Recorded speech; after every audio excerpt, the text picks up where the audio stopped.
Hi, this is Mike with Tac+On again, and first things first, we're going to figure out how to take this Remington 870 Express apart. We got lucky 111 here from our local police department.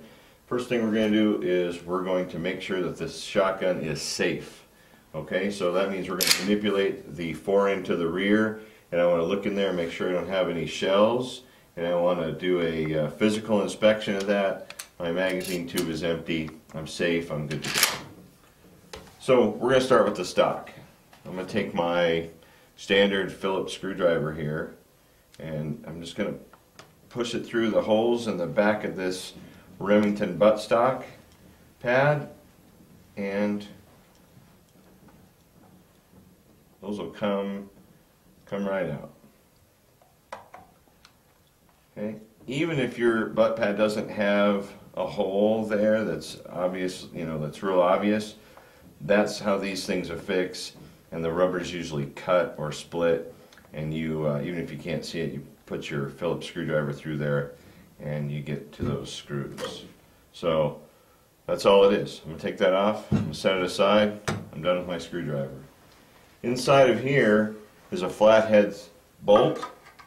Get my flathead screwdriver, line it up, and this is a long bolt that goes all the way through the stock and attaches to the receiver. Attaches right here, and it goes the full distance, and these things are torqued on pretty good so that the stock doesn't come off when you're shooting it. This one's actually torqued on really good.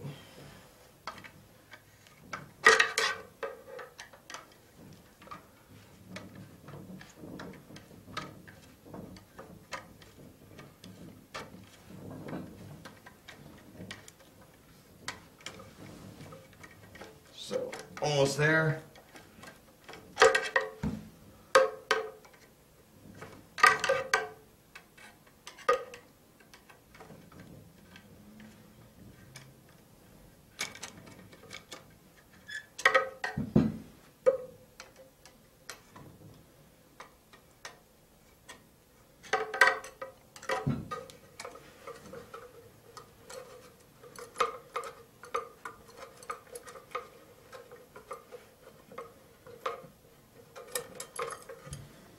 And that's it, I'm done.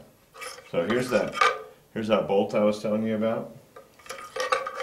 It goes all the way through the stock, connects to the receiver.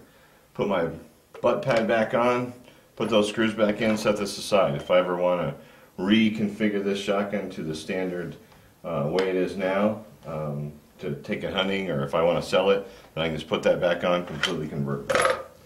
Okay, the next thing we're going to do is we're going to remove the forend and the barrel. So I want to loosen this nut right here. Now be careful because my spring's going to come out. Okay, here's my spring. And my forend gets manipulated to the rear about halfway. My barrel will come right off. Set that aside. Okay, got my spring. My follower remains inside the magazine tube. Okay, now I've got to get my forend off, and this is the bolt. This is where all the action happens.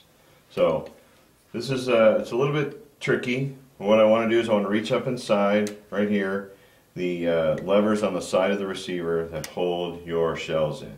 I just wanted to press them in, and then move the forend forward, and I kind of have to just rock it back and forth. It comes right out. Here's my bolt, where my firing pin is, my receiver, and then I've got my forend here. So the forend is held in by this forend nut on this magazine tube. So there's a number of different things that you can do with this. There's a wrench that you can buy, and it slides down in there and allows you to change that out and turn it. It's just a lefty-loosey type of a thing, like a standard bolt. there's this little neat little key here that works on a lot of models. It just sits down inside there, and then you can just turn that. This is what I like to use.